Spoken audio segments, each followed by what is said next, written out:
Hi, everyone. We're going to talk about pain medication administration. I'm sure that you've seen the multitude of emails that I've given you, but we are going to talk about it again because, I want to keep pushing education. Joint Commission is wanting 100% compliance with our pain medication administration. And currently we're about 80% when I looked at the pain QAs and then also collected data myself. So let's keep on improving on this, but I just want to give a little bit more education to help with this. So first things first, we have our patient Noah. He's complaining of pain. So we go ahead and go to our MAR, and we notice that we have Tylenol and we have Norco ordered for him.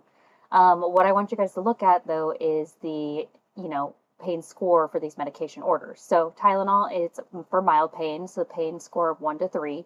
And then your Norco is for pain that's moderate pain, 4 to 6. So let's go ahead and say that his pain is a 7. So currently we wouldn't have an order for that. So we could ask him, hey, do you want to try Tylenol or do you want to try Norco?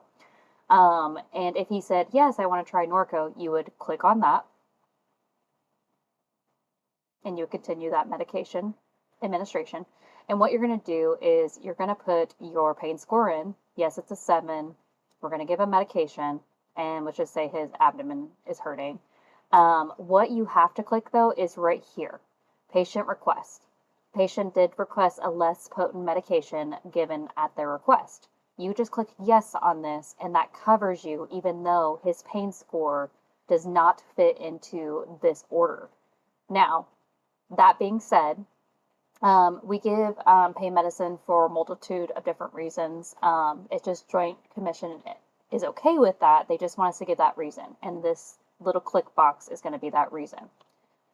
One thing I want to talk about, though, as well, is that say the patient's like, no, I don't want to try those 2 medications. You would have to go in to your orders and either order a more powerful medication for the provider order, or what we can modify our orders too. So let's say that if the patient's like, yeah, the Norco's been fine for me, but they're always scoring at like a 7 or 8, and you don't want to click that click button every time, then you might want to change the order itself. So you would go in there, you would modify the order, and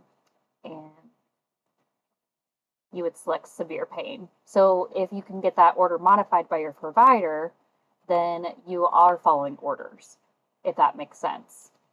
So now when Noah is complaining of pain, you're going to go to this order, you're going to select it, and let's say his pain's still a 7.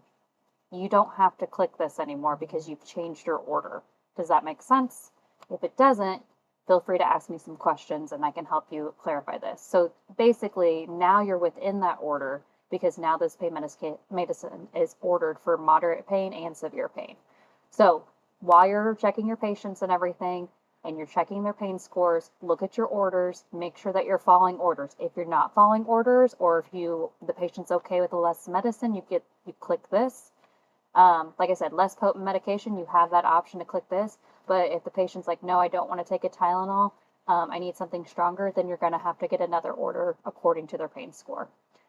I hope this helps. Please see the other emails that I've been sending, and please continue to keep filling out your pain QAs. It helps me a lot while I'm auditing charts as well. So I appreciate it. Thank you, everyone.